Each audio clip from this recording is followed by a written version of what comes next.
Good morning. This is Kelley Hobart from Alpaca Direct. Sorry we're a few minutes late. We had technical difficulties. My husband is out of town, and so we're trying to figure it out. And we just got it connected, so that's awesome. So today, I wanted to spend some time and talk about this lovely pattern. And it's called the Tsubaki Pullover. Do you see it? It's such a wonderful pattern. It is by the same lady that I did when we did the scarf a week or so ago. And it is a great pattern. I love it. It has cap sleeves, kind of similar to set-in sleeves, but her pattern is a little bit different take on how to do the shoulders and everything. And it's totally fantastic. So I'm enjoying it. Very chunky cables. And I'll show you my project that I have here. And I have my swatch still attached.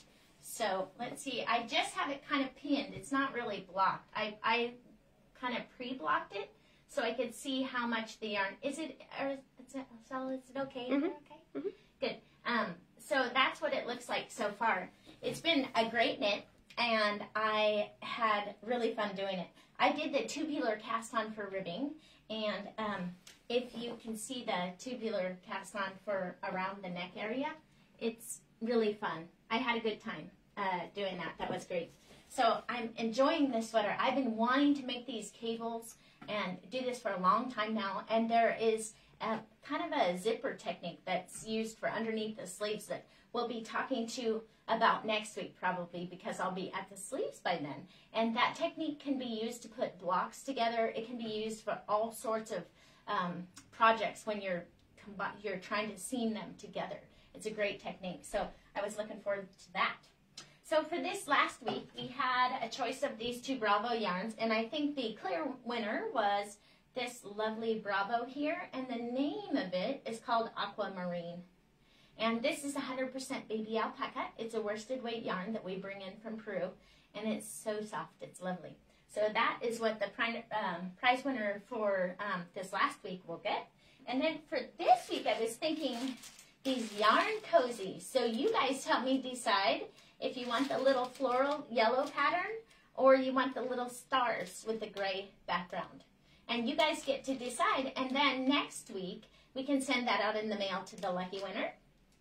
And what these yarn cozies are is you stick your cake of yarn. So if I have it yarn like this and it's wound into a cake and I want to keep it from getting too wild or unraveling, then you put the yarn cozy around it and you put your yarn inside of this. It's kind of like a sock for your yarn, and it's so fantastic. These little sets come with 3 of them, and they're pretty cool. They're a great way to manage your yarn so it's not rolling all over the room. It's totally fantastic.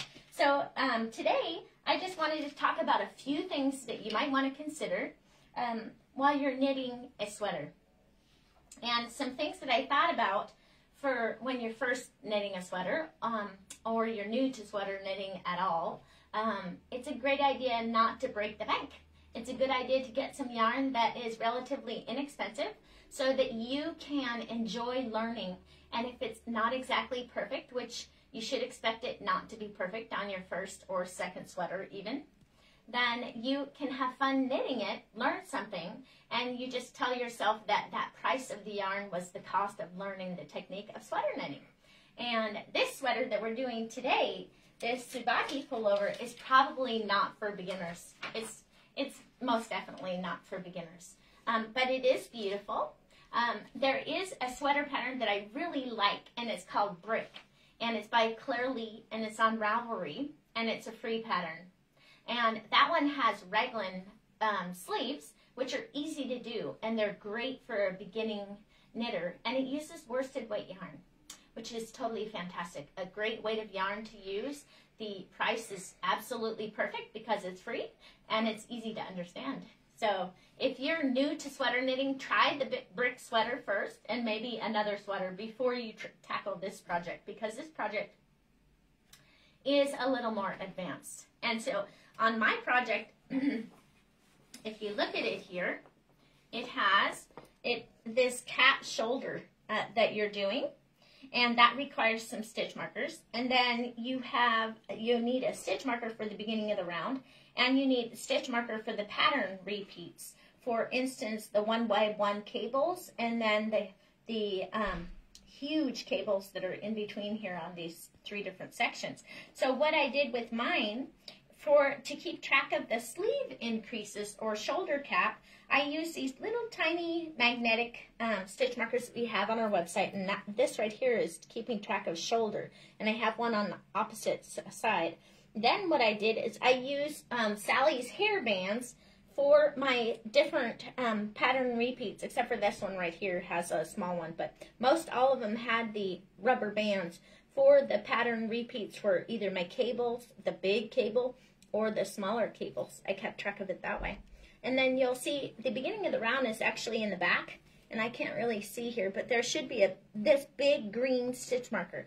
That's the one that I used for the beginning of the round. And there were no other stitch markers that were this size.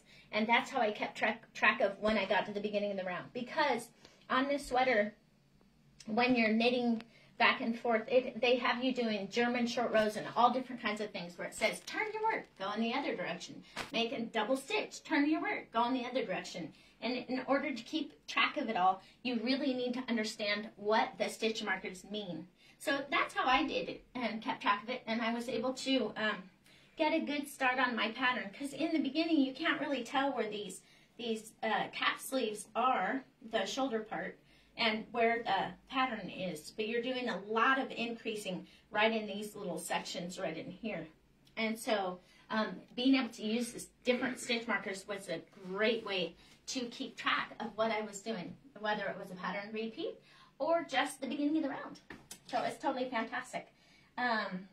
Also, when you go to look at a sweater that you might want to knit and you're newer to sweater knitting, I would suggest that you look in your closet, see what kind of sweaters are in there, and then maybe take out your 3 most favorite, the ones that you wear the most, and take a look at them and see what are the characteristics about them that you like. Is it that it's V-neck? Is it that the sweater is shorter? Is it that it has loose sleeves? What is it about it that you like? And then when you try to make a sweater, try to make your sweater match some of those things that you like about the sweaters that you have in your closet. That way you'll have a better chance of creating something that you actually enjoy. So that may be helpful to you. And then I wanted to show you my little gauge swatch that I have here. Now this has been rolled up and balled up in 20 different ways to Sunday, but when you're doing sweater knitting, don't forget to check your gauge and make a nice stockinette stitch. When it says check gauge and stockinette stitch, go ahead and knit up that section and block it and dry it and carefully measure it so that you have the best chance possible of creating a sweater that fits as well. You do not want to skip gauge because you think of it as a time-saving thing. Oh, I didn't do gauge, I saved time. No. You may actually knit the whole sweater and knit something that doesn't fit. That would be bad. Because after you've done, what is it? A lot of people use like 11 skeins of yarn. And it's better to find out with this little tiny gauge swatch that you're using the wrong needle size and need to step up than it is to go ahead and knit 11 skeins of yarn just to find out that you need to start over. That would be really bad. Yeah. And also keep in mind, with my yarn, I have Sueno DK. This is a superwash yarn.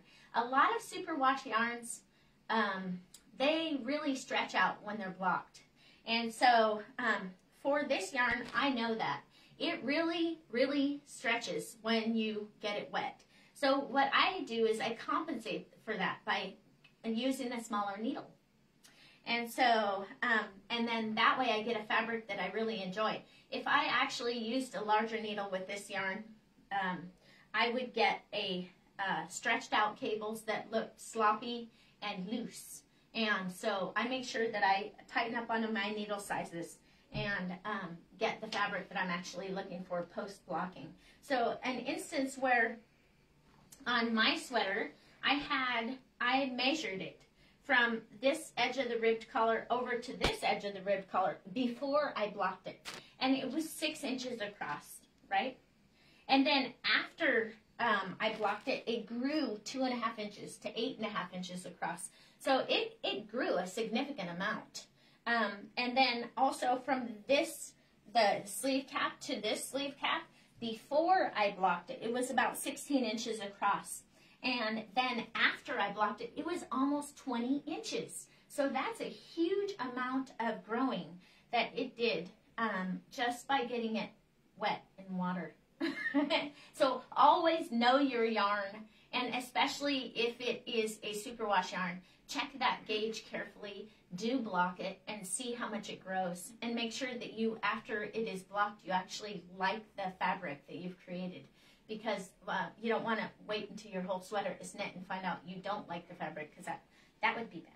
That would be bad too. So today I wanted to talk about these lovely little cables. Do you see these little cables right here? They're 1x1 cables. And I saw several of the people on Ravelry were doing a right twist and a left twist in place of cables. So I'm going to show you the way that I do cables, and then we're going to take a look at the right and left twist and see what we think of the different fabric that you create. And as I'm going along, if you have any suggestions or you have ideas while I'm showing you this, post those in comment section and you'll be entered to win for the prize, which is the yarn cozies for today. And you guys also need to help me vote and get the cutest one, the one that you think is cutest, so that we can send it out to the lucky winner next week. So don't forget, yellow or gray, and it's flowers or stars. So I thought these were cute. Anyway, okay, let's take a look at our 1x1 cables. And I made a little swatch here. I actually used my swatch, what is left over from last week. And then, aha. Okay, so we were just going to be looking at this right here. And I have my little swatch.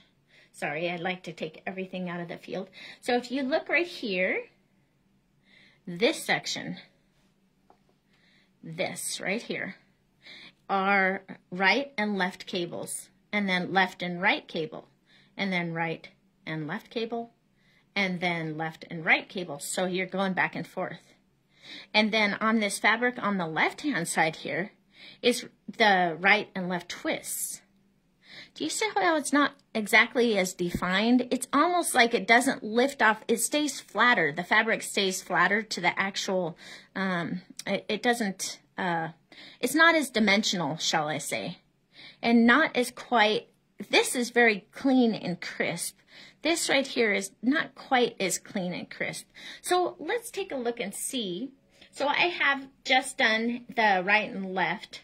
So now I'll do the left and right.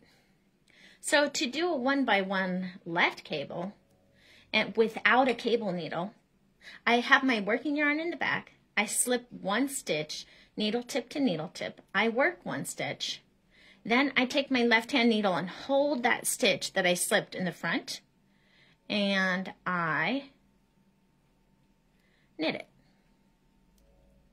Now let's do a right 1x1 cable. With the right 1x1 cable, we're going to be eventually holding it in the back, so we know that our working yarn has to be in the front. So we slip one stitch, knit one stitch, hold that in the back. I'm stabilizing this front stitch with my thumb. You see that? So it can't go anywhere, and I'm just putting it right back into place, and then I'm knitting one. So that was the left and right 1x1 cable. And then if you look at the left and right twist, we knit the second stitch through the back loop. Keep that stitch on the needle, and then you knit the first stitch through the front loop, and then you remove it from the needle. Okay, so now if we're going to be doing the right twist, you would do a knit two together, keeping that stitch on the left-hand needle. Don't remove it, and then you would knit the first stitch again, and then remove it. And then I'm going to slip that, and I'm going to purl back so you can see what the front of the work looks like. But I thought it was kind of interesting, I moved my yarn in the wrong position. When you're slipping the stitch, you need to move the yarn in the position so that you can work it when you turn it over. So then I'm just going to purl across, and then these right and left cables and the right and left twists are done every other row with it has the cabling or the twists, and then a purl row, and then a cabling. In our actual pattern for our sweater, it's actually, because it's in the round, it's not a purl row, it's a knit round, like a rest round. So we have that there. Now let's take a look at it. See? This is your 1x1 cable, and this is the left cable, and that's the right cable. And then here's your twist, and we have left and right. But you see, they're not quite as defined, and they're not quite as crispy as they might. I really like this 1x1 cable. So let me just show you that one more time so you can see. Now I'm going to do a right cable first. So let's just knit the first 2 stitches. And a right cable is held in the rear. So we slip 1 stitch with the working yarn in front. We knit 1. Hold that stitch in the back. Stabilize the front stitch while you take your needle out, and then just knit it. Now let's do the left twist, or left 1x1 cable. So since we're going to be holding it in the front, we have our working yarn in the back. We slip 1 stitch, needle tip to needle tip, work 1 stitch, hold it in the front, stabilize that back stitch while we move our needle, and there we have it. That's what it looks like. It's so easy to actually do the cables, the 1x1 cables, without a cable needle. And I think the look of it is beautiful. And that's probably why the designer chose to do the 1x1 cables instead of the twists, because it just looks good. It's totally fantastic. So when you're doing 1x1 cables, and if you have never learned to cable without a cable needle, you should give it a try, because I think you'll like it. So any of you out there have tried cabling without a cable needle? You probably heard me talk about it about 1,000,000 times. It's because I really like it. The only time I would not cable without a cable needle is if I'm doing a whole bunch of stitches. Like this one is 8 stitches that you hold in front for these large cables. I would not cable that without a cable needle, because it's not worth dropping stitches, and it could make a huge mess. So with large cables, no, not a good idea to cable without a cable needle. But with a small amount of stitches, like a 1x1 or a 2x2 cabling, perfect, great, quick, fast, lovely. And you know how much I love cables. And Meg said that this large chunky cable is super, super popular right now. So if you haven't seen this pullover before, it can be found on Ravelry. It is a paid-for pattern. Well worth it. This designer has done an excellent job of writing her patterns. Now, she calls them chapters as we go along.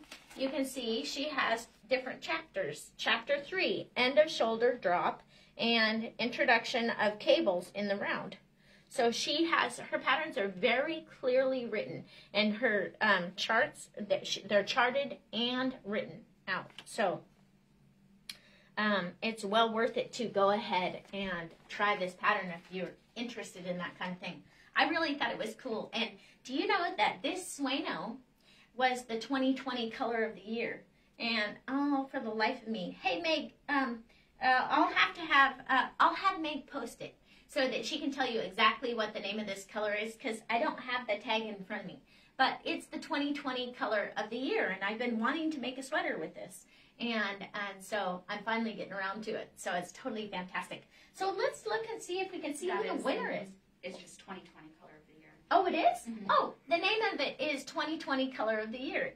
And it's totally beautiful. One thing I would tell you, though, when I was blocking mine and I put it in water in the sink, it did bleed. You could see color coming out. But you can see on this sweater, it's still plenty bright. And all I did to combat that problem is take like 1/4 to 1/2 cup. I don't even measure it. I I just dump in some vinegar. And what that does is stabilizes the dye so that it doesn't keep losing dye from your yarn, because we don't want it to lighten up. We want the same vibrant, beautiful color when we're done with the sweater.